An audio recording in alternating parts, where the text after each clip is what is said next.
I wish I could really tell you what it was like, but I'm just going to interject a Sure. little right at this point because I was sharing with you earlier that I had gone through a situation with a coma and didn't know I was allergic to sweet air and had very much a similar situation. And it was kind of weird. I started out in a whirlpool. And it seemed like every once in a while somebody would be drawn toward the center and they would fall through. But while I was traveling to go to where I was going, and that was before the Lord like you did yourself, I'd never felt such peace in my life.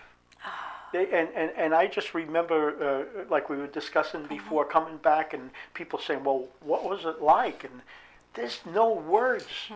There's no words in anybody's vocabulary that could ever express what it feels like to be in the presence of God Himself. None at all. There is nothing that could describe that, and it was just wonderful. Like you said, you're before the presence of God, and the difference with me was I wasn't saved yet. I mean, I knew of God. Right. And in fact, when I was young, I used to call on Him all the time, especially when I was in trouble. But after the trouble was over with, I'd forget about Him until I was in trouble again. But I'm going to have you continue. Go from that point on. Okay. There I stood.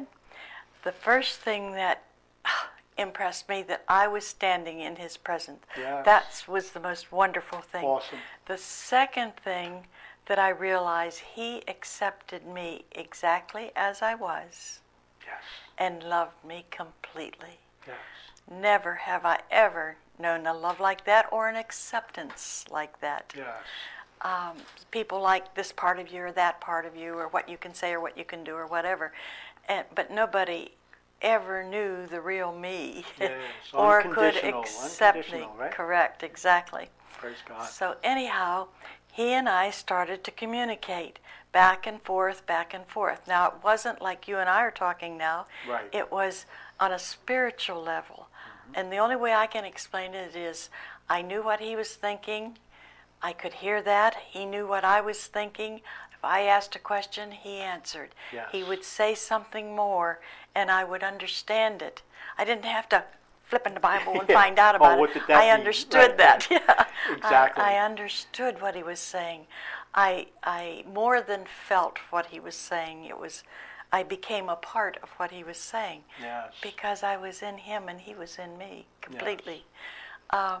That went on. It seemed then like a long time, but it was marvelous. I didn't see a time clock. No. I didn't see anybody else either. It was enough to see Jesus. Yeah. And this was the way He planned this time. He said to me finally, I am sending you back. Now, I was a very human being when I was a human being before I died. And I always thought when I got to heaven, I was going to let Jesus know how much I loved Him, what He had been able to teach me, what I had done about teaching and this and that at children and teens and adults. And I just was, how much I loved Him, and I was going to go on and on. And when He said that to me, I am sending you back, I looked at Him and I said, okay. I think it was about the most quote, unquote, religious thing I have ever said in my life. I didn't ask questions. I didn't ask how, when, or where, why. It was okay. Back I went. But God is unique. I didn't come back jumping and leaping and having a whole heart. I came back and was in a coma. I was in a coma for 7 weeks. 7 weeks. 7 weeks. Okay.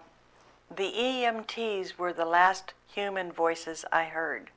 I never heard another human voice for all the time that I was in the coma. Didn't know I was in a coma. Didn't even think about being in a coma. They told me that later. I knew Jesus was with me. Amen. I knew that for 2 reasons. One, He asked me to pray for my daughter-in-law and my grandson. I did. Yes. Because He asked me to pray. Yes. He didn't tell me what was going on. He just asked me to pray for them. So I did. The next thing was, and this is very interesting, and I don't know if I can